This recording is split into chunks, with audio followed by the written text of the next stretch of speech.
All right, so we're going to talk about the 10 plagues of Egypt. These are disasters upon Egypt, but they're more than just a physical disaster. God sent Moses to deliver the children of Israel from bondage, and also in that he is going to teach us some things about himself and about these false gods. So this demonstration of power was for two main purposes. The plagues covered two things. One is to show the Israelites that the God of their fathers is alive and worthy of their worship and trust, and to show the Egyptians that their gods were nothing. And that's really what's at play here. Now, we talked last week about the initial miraculous signs that Moses was given. One that his rod would turn into a serpent, and also the other one is his hand. And I shared some things about those, and I just want to touch on that just real quickly again. By Satan's power, Pharaoh's priests transformed their rods into serpents. So we sometimes have wondered, and I've listened in class before, and I've had people say, the Pharaoh's priest had no power. And I don't really believe that anymore. I think they did. They've said, they would take snakes and put them in clay rods, and they crash them down, and that it doesn't jive to me. I think that the priests of Pharaoh were able to do these signs through the power of Satan, and God allowed that for His reasons. So they were able to, when Aaron's rod turned into a serpent, they threw their rods down, it turned into serpents too. But then what happened? Aaron's serpent ate all their serpents up, and then he took it by the tail. So God's power is way above Satan's power. The rod of God's authority confronts and eats up the rods of Pharaoh's authority. So that's always what it's about, is God showing His real authority, and it is unsurpassed. So here's where I didn't share some of this. This is a spiritual application. In action, Aaron's rods turned into a serpent, consumes the priesthood's rods, symbol of authority. That's the action. That's what happened. But what does it mean? What is the aspect of faith removed? The goddess Wajet and the goddess Renun, you can say this how you want to. Those would be the gods that would be representative in the serpents and in the leprous hands. And in the, I can't remember what it's called now, but in some festival, Pharaoh would be depicted with these gods there. One god had a rod that had a serpent's head, and another god and Pharaoh would use that, and another Pharaoh would take his hand and show it as leprous. Those are the two things that God had given Moses as signs. So they weren't just random signs. They were signs that would have stricken the Pharaoh's faith, and the goddess of Wajet and goddess Renun were that. Spiritual application, aspect of doctrine destroyed, first challenge against priesthood authority. This is going to happen over and over and over. He is going to attack the authority of the priesthood. And the purpose was to establish sovereignty over Goshen, Lower Egypt, and the Delta. And this is the land that was originally given to Jacob by his son Joseph. All right, so that's kind of review that just a little bit. Then, so we want to look at the 10 plagues. In every plague, one or more of the Egyptian gods were mocked, humiliated, and put to shame. So it's not just Moses turning the Jordan, the Nile to blood. That is what happened. But what really is happening is it's an attack on the Egyptian gods, and we'll see that. These are some of the gods. You can't really see that too well. The water turned to blood. Exodus is Khnum and Happy, and Osiris. The frogs is Happy and Hek. The lice is Seb. Flies is, and it goes on. And we'll go through all these. And this is some interesting notes. It's duplicated, it's not duplicated. and that's important. We'll get to that. So here it is again, the plague. The first plague was over all Egypt. The second plague was over all Egypt. The third plague was over all Egypt. The fourth plague was the Israelites were spared. And that's pretty important. Why the first three plagues impacted everybody? Was the Israelites too? Yeah, why them? Because they had adopted some of the gods. They had adopted a lot of the thinking of the Egyptians. I mean, it's been 400 years. Well, it's not been 400 years. So you have Abraham, Isaac, and Jacob, and Joseph goes down. So you have a couple hundred years of immersion in Egypt there. And the people of Israel had bought into a lot of the deity and the thinking of the plagues. John, Yes. they also questioned Moses' Yeah. authority. They'd already done it. Yeah. So especially when things got hard. Yeah. It was gonna get, so they kind of needed the validation that they Yeah. were really what they said. God is trying to convert. Now, they still had notions of God, whereas the Egyptians didn't. And so that was what enabled them to kind of break free of that. But in all of these, we're going to find out that the Egyptians break free little by little until the 10th plague. Okay, now when we get into this, we need to pay attention to the major religious centers. There's 4 major centers in Egyptian gods, whatever. There's 4, they would have 4 high priests, and there would have been 4 families of priesthood. One's in Thebes, one's in Heliopolis, one's in Hermopolis, and one's in Memphis. And these are the 4 major religious structures of Pharaoh, of Egypt. In the center of Thebes, the name, the god would be Ammon, and the title of the priest would be the first prophet of Ammon. In Memphis, it was Ta, whatever you say it.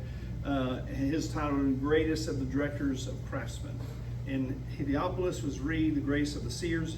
Hermopolis is Thoth, the greatest of the 5. Now we're going to do the last one is first with this one. In the first 3 plagues were also included the Hebrews. I already said that. Okay, so here's what we're going to do is first is pay attention to all the gods, and because when we talk about this, you don't see the gods in the first plagues. The gods are not mentioned. Why do you think that is in Exodus?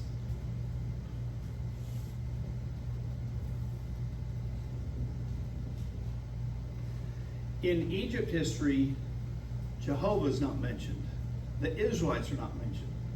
One way is it's kind of difficult to really pinpoint when this occurred. Why would that be? Why would the Egyptians not write a lot about Jehovah? They lost. They lost. The Egyptians did. Why would Israel not write a lot about? Why would God not write a lot about the gods of Egypt? They're fake. They're fake. So it makes sense, but there are statements in here. In Exodus 12, 11 and 12, it says, "It is the Lord's Passover," talking about the Passover, "for I will pass through the land of Egypt that night, and I will strike all the firstborn in the land of Egypt, both man and beast, and on all the gods of Egypt I will execute judgment." So there's one state. Now, he is at the very end, he's been executing judgment against these gods all this time, but here he is saying, I'm going to execute judgment on all of them. I am the Lord God. In another place, a little bit, this is after they crossed the Red Sea, and it closed in and kills all the Egyptians, Pharaoh and all them who chased them. One of the statements there, "Who is like you, Lord, among the gods? Who is like you, majestic in holiness, awesome in glorious deeds, doing wonders? You stretch out your right hand, and the earth swallowed them." That's another statement about the gods of Egypt. And then Jethro in Exodus 18:20, this is after they come out, and Jethro says, "Blessed be the Lord who has delivered you out of the hand of the Egyptians, out of the hand of Pharaoh, and has delivered the people from under the hand of the Egyptians. Now I know that the Lord is greater than all gods. And he's not just saying all gods. He is thinking the gods of Egypt. He would have known who the gods of Egypt were, all those gods. Because in the affairs they dealt arrogantly with the people. They, the gods, dealt arrogantly with the people. And Jethro's father-in-law brought a burnt offering sacrifice to God. And then one last one. You shall have no other gods before me. I tell you, when you read that, focusing what we have on the gods of Egypt, this makes a little more, it has a little more power to it. You know, you should have no other gods before me is not just some bland statement that we need to serve God. He's saying we need to serve God, him only. But he's saying no other gods, and he has dealt with them. Okay, so that's all. Any questions on that bit? Okay, the first plague, the Nile becomes blood. This is in Exodus chapter 7. And we'll see a couple of things. Let's just read through this first. Then the Lord said to Moses, Pharaoh's heart is hardened. He refused to let the people go. So this is how God begins the story. Pharaoh's heart is hardened. He's not going to let the people go. That's what God says to Moses. Now, I don't know if you've ever been somewhere where your boss says, I want you to go sell something to these people. They're not going to buy it. They don't have anything to do with it, but I want you to go. I would have been like, let me go somewhere else. But he tells Moses right off the bat, Pharaoh is not, he's not going to let the people go.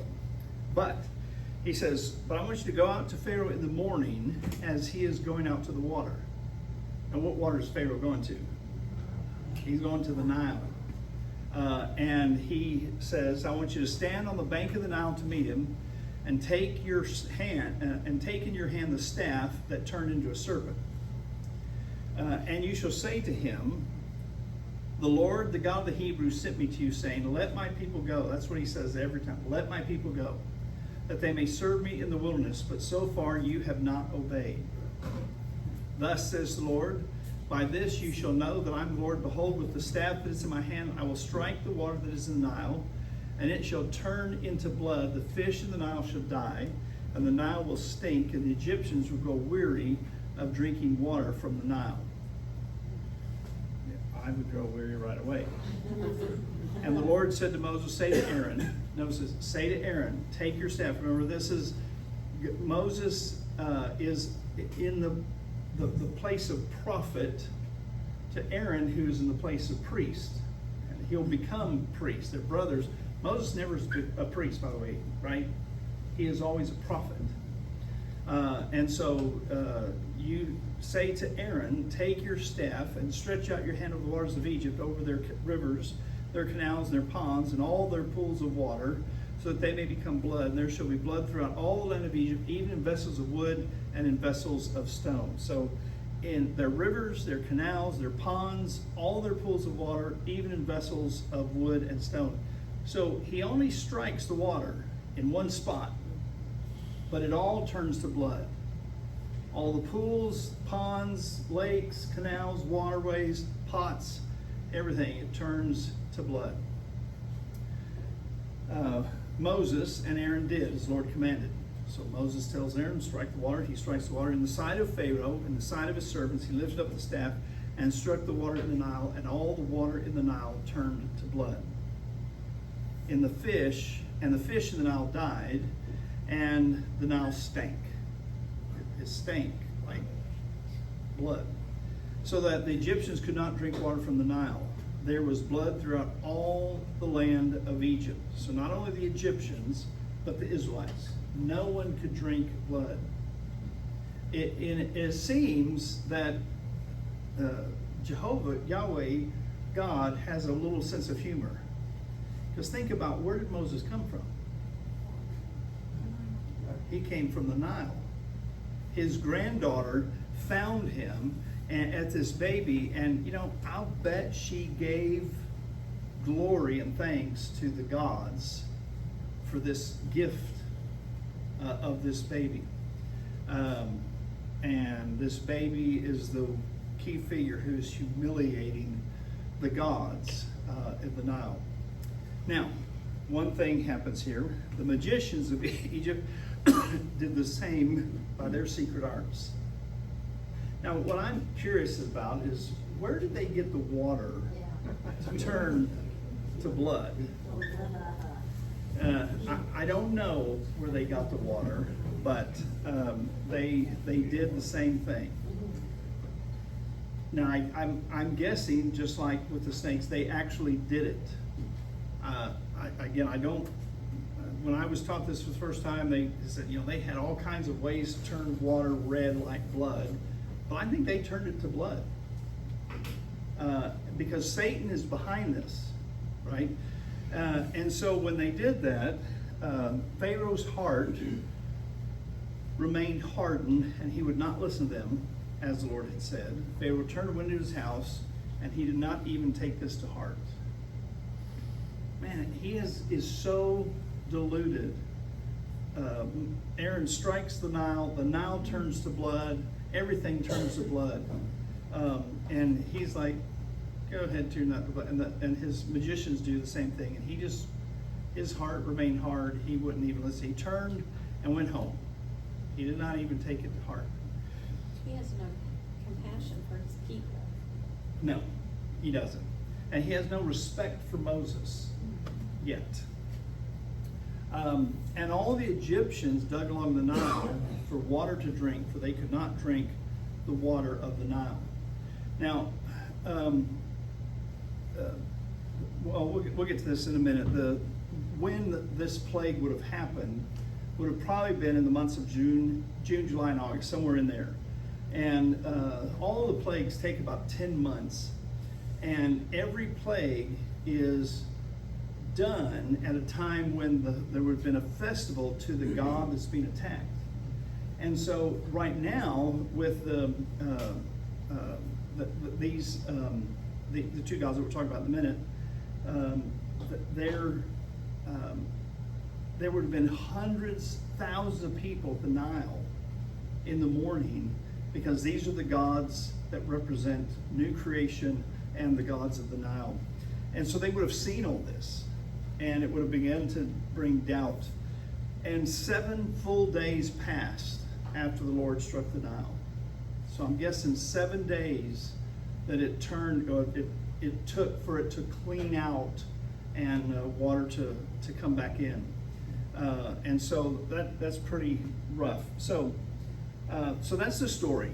Now, what can we take from it? The time and season is probably June, July, August, somewhere in there. It only lasts a week, but it was rather significant.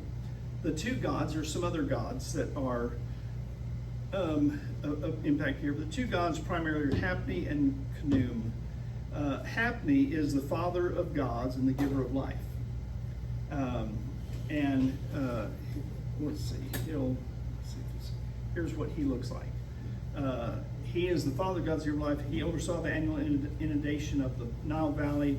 He would have had normally like a big pot belly and all that. And he is this great God. He inhabited.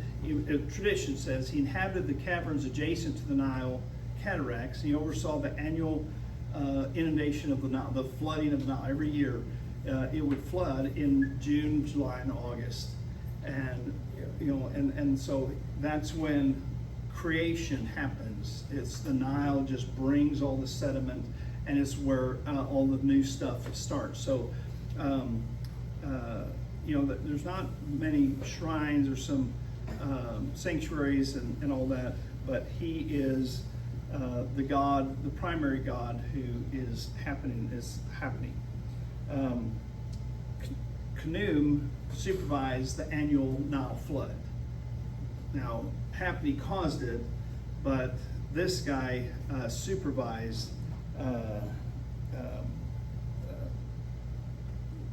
what it meant and how it worked that way. Let's see. Now, the nature of blood was pretty important. The Egyptians would, some people are not bothered by blood. some people were really bothered by blood. They were really bothered by blood. Primarily, they abhorred blood of any kind. If there was any blood in their meat, they wouldn't eat it. That the sight of the blood was a bad omen to them. And so for the Nile, as the source of new creation from Hopni, and supervised by Khnum, it would have been disastrous. All these thousands of people that were at the Nile, what would they? Do you think they'd continue?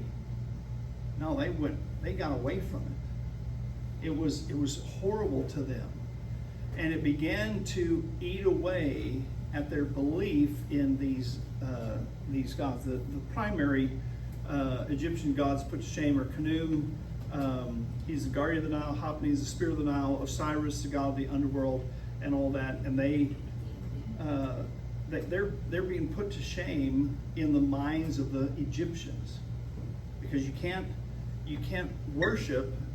So all this worship is aborted because they can't go into the Nile. So that's happening there. There's Khnum. He's the god of creation in the waters. Egyptian god Khnum was usually depicted with the head of a ram. Now, what did the plague achieve? The god Happy was destroyed of its worship and influence. You couldn't worship him in good conscience. It began to tear at the minds of the Egyptians, because for 7 days they can't do what they should have been doing. The god Khnum was also destroyed of its worship and influence, and the associated river deities were destroyed of their worship and influence. The attack of the Hermopolitan doctrine of creation had commenced. That's the town where these gods would have been centered, and it began to deviate and take offense. First visual offensive of the Theban government. So that's that one place where these gods were usually found, and the attack on the priesthood to nullify their influence and power continued. Okay. Spiritual application, aspect of faith removed, action rather. The plague of blood, Aaron's rod was used. So that's just the action. That's what we see in Scripture. But what's behind it is the aspect of faith removed. The god Happy and god Khnum, faith in those gods would have been diminished, at least, if not completely removed.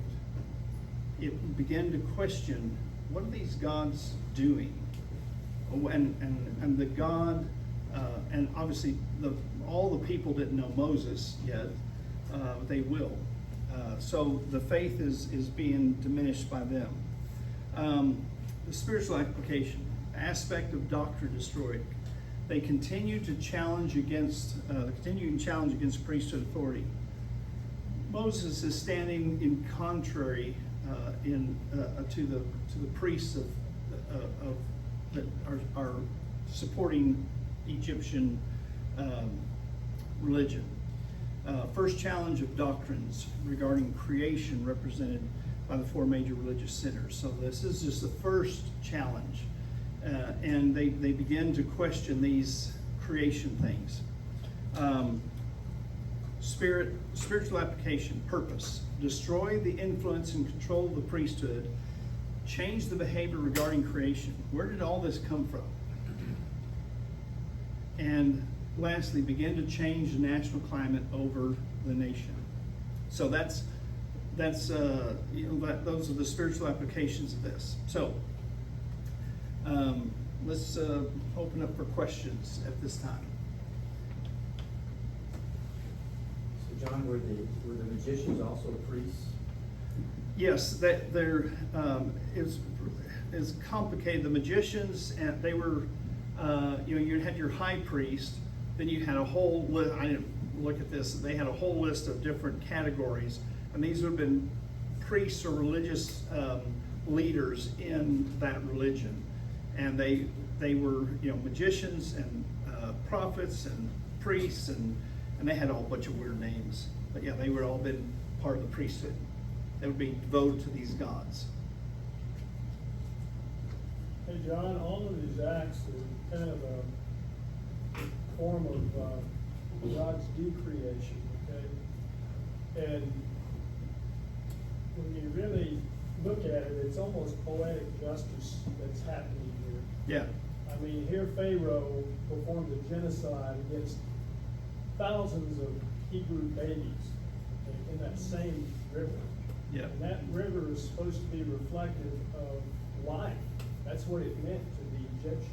Yeah. So the irony of the whole thing is that, you know, and what saved Moses, as you mentioned earlier, was this little miniature ark that was built for him to be rescued in. Yeah. So I think there's a deep sense of God, not retribution necessarily, but maybe so, punishment. Yeah. You know, for all the past things that these evil tyrants had done to diminish the Hebrew people. And Yeah. it was all out of their envy and their desire to control Yep. and power and have them be in control of all these massive amounts of slaves that were doing all the labor. So it's And you got to know that from the time Moses was born, it's 80 years later. 80 years of babies being thrown in the river, and it had probably gotten worse when he comes back. But yeah, that's a good point, that the poetic, it's not poetic, but the justice that is seen here, that these two gods they can't be real if God is dealing with him this way. What would be like the modern day equivalent of these Egyptian gods? Well, that's a good question. I have thought about that. You know, the Nile is life, and I think so. What would life be for us? Apart from God, what represents life? Well, if we don't have water, Money. You know, money would be a thing that we would think that's where life is. I mean, you can do. I said I was going to use that to do some, and I have not been able to find anything in our modern times to equate that. But I just think like money is a source of everything for us. And if we can start with this, as the Nile is life and these gods, then money is what we represent, what represents to us life, beginning, and that kind of thing. But I don't know. Power, John, has been a thing that Yeah. through the ages. I mean, so many civilizations, what's turned them upside down is the loss of power and control. And Yeah. so that to me is a big thing that you can see that happening Yeah. in our culture today. But when you think about that, where does most power come from? Yes, It's one with money. money and power. They get it, and so yeah, I think that's what it is. Well, I mean, just straight up, it's a shocking similarity to Hinduism. Do what? It's a shocking similarity to Hinduism. Yeah. In the number of gods, in the animal, all the animal imagery, and just flat out sacrifice, weird Yeah. sacrifice, river, the devotion to a river, the Ganges versus the Nile. So I mean, there's all kinds of overlap. Yeah. That's true. Satan is not content to, I lost there. He'll lose there, but he'll go here. And we have to be, we need to pay attention to Satan's, attacks. He's not, and I know for Americans, it may be real difficult because we don't believe in any of those gods, but we still let things control us as if they were the Nile or the whatever river or this thing or that thing. We just yield ourselves, we throw ourselves, we devote ourselves to money, to power, to whatever, and we can be just as defeated by those we can by some crazy god. But our thinking is we don't believe in gods. We deify some things. So I'm thinking about this question, I'm like, all these are kind of similar, but I think in today's world, a lot of maybe the younger generation, maybe our generation, have thought of self as that source of life, or the lack of a God. Therefore, I am the ruler of all. I am the source of all of it. Whatever I want, that's what counts. Yeah, when you really get down to it, it comes down to that. It's really me. I am the God. Whether I think it's money, it's still me. And yeah, we get in a lot of trouble with that. So, like the soothsayer priest, they were able to turn the water into blood, but what it would have been the clincher is if they'd been able to take the blood away from the water. So, not only that, they had, you were saying this, how many people were there and the festival. So Egypt lost economic. I mean, there was a lot of money that didn't come in for them, Yeah. during that time. Yeah, that would have been one thing that would damage the priests and their religion of that, because people would have been, they'd have gone back home. But they would. I read some of the rituals they would do. They'd get up early in the morning. They would bathe in the river, and if they happened to be in the water when it turned to blood, that would have been really freaky. Yeah, but I'm sure that was one of the things. Aside from the thinking, how can these be real, but no money? Just a random question.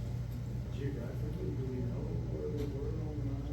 Isn't it? Oh, it would have been the whole, well, I don't know if it was a whole Nile, but it would have probably been 1,000 miles of it. Israel was in the, if the,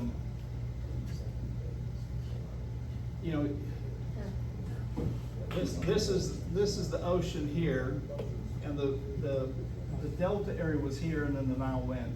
This is where Israel lived, and they lived all down here. I went hundreds of miles of Egypt, and I mean it could have been the whole river.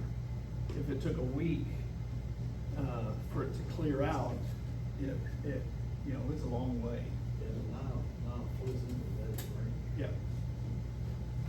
Now, don't ask me what happened when it got in there. If it, but you think about all the fish died and floated up, and they stank. All the crocodiles would have come out. All the everything would have escaped the water on the land, and it would have been a real mess. Do what? What do you say? So that means the hippos had to get out too. Oh, yeah, the hippos. Never a good thing. Never a good thing. Yeah, and the animals would have been, I don't know, maybe the alligators would stay in because it was blood, but I don't know. Any other questions? I know there wasn't very much time. I'm going to piggyback off of Ron, thinking of his symbolism. Reading about the hardening of hearts of the pharaoh. And when I think of hieroglyphics, I think of the balance of the feather on one side and the heart on the other. And how God was taking that and hardening his heart, making it heavier than the feather. Yeah, there's something about the hardening of the heart that I think is needs to be understood, because it talks about Pharaoh hardening his heart. It talks about God hardening Pharaoh's heart. It talks about Moses hardening Pharaoh's heart. So when you think about God or Moses hardening Pharaoh's heart, you think God went in and did something that was out of character for both God and for Pharaoh. The best illustration I've ever heard is you can take a pat of butter and a lump of clay and you put it out in the sun. And the sun softens one and hardens the other because of its character. So when we think about Pharaoh hardening his heart, or God hardening Pharaoh's heart particularly, we shouldn't think that God arbitrarily did something to Pharaoh's heart that wasn't within Pharaoh's conscious will. And he just God just exercised his character, and his character didn't match Pharaoh's heart. So Pharaoh's heart hardened. But don't think in terms of like, oh, Pharaoh would have been really good, but God hardened his heart. No, Pharaoh, he was already against God. And even through this one, and I meant to do this, I'll do it next week. There's places where it says God hardened Pharaoh's heart, places where it says Pharaoh hardened Pharaoh's heart, and places where it says Moses hardened Pharaoh's heart. And it's Pharaoh was ultimately the one in control of his heart all the time. And there's time, even when Pharaoh said, "Oh, you let him go," he quickly pulled that back. And so we should not think that God didn't give Pharaoh an honest choice. He did. And Pharaoh's honest choice was to harden his heart.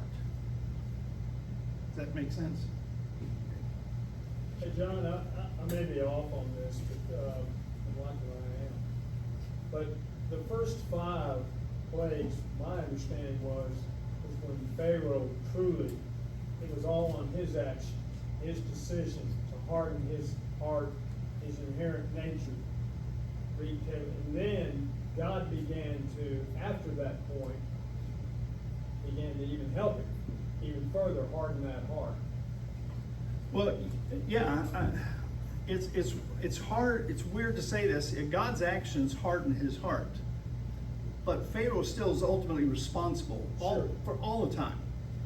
And I'm saying just in scripture it's stated that way. In those first, I think 4 or 5 of them, where it called it out that he actually hardened. I read this a while back, so I can't recall. Yeah, here, so Pharaoh's heart remained hardened. He was hard-hearted. He was so focused on these gods and so involved these gods that he couldn't see any option other than, this God is not right. Right. Wasn't Pharaoh considered a god too?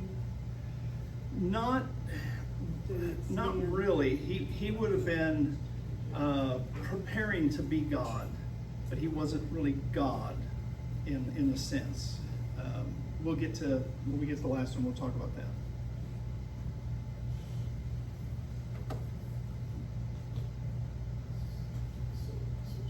Yeah, it's actually in the 6th plague where it states that, but the Lord hardened the heart of Pharaoh, and he did not listen to them as the Lord had spoken to Moses. Yeah. So the first 5, though, it states that he was hardened. Okay. Yeah, I'm getting my mind around this magnitude of what happened here.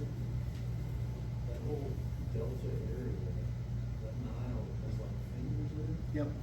So all of that would have been, all of that agriculture, that whole area, there's probably like 3 million Jews there. Possibly, yeah. Anywhere from, 1.5 million would have been very conservative to 3 million. But it was from there, it was all the way down. You could have gone for 1,000 miles. It was all of Egypt, all the water in Egypt. Not just where Israel is. All that agriculture in there. And so they dug ponds. They dug wells to get to water. And yeah, it was a mess. Yeah, it was. We sometimes meant to pull up the thing of the movie, but I didn't. We sometimes think of the movie, Charlton Heston and all that, and it almost, it seems like, it was just this little area.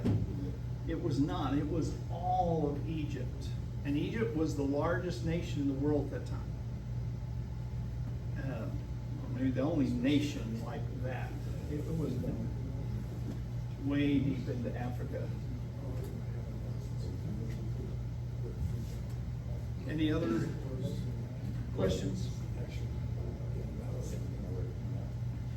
Well, I was just saying, because of that movie, in my head, I always pictured that as red food dye, spreading across, as opposed to blood's real different.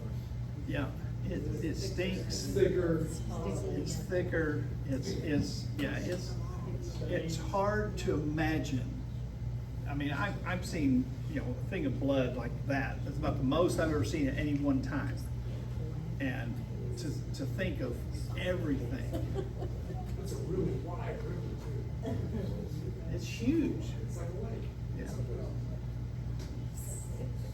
You like the Mississippi, and then Can you imagine sitting in your bathtub and all of a sudden this what is going on? I'm bleeding. no, I can just say after 6 days, we'd be a little ripe. But what would they just think? What would they have drunk if all the water was turned to blood? Wine, milk. They would have been all. No, that probably would. All their wine would have already been gone. Anyhow. Okay. Is there any other questions or thoughts? Okay. All right. So that's basically the Nile, and it would have been just an amazing thing to see 7 full days of that. Just, what would you do? You begin to reject all these gods. So You don't have the flies yet, but you would have the flies. yep, flies are 2 more plagues. I know, but they're gonna be there on that blood. And mosquitoes, ugh. And all the frogs come out first. We're gonna do frogs next week. And again, it's we think in terms of the physical stuff. We think Nile turned to blood, then frogs, then flies, then lice, and we just think in that. But we got to think in terms of the gods that each of these things are a representation of. And God destroys not just the people's conveniences.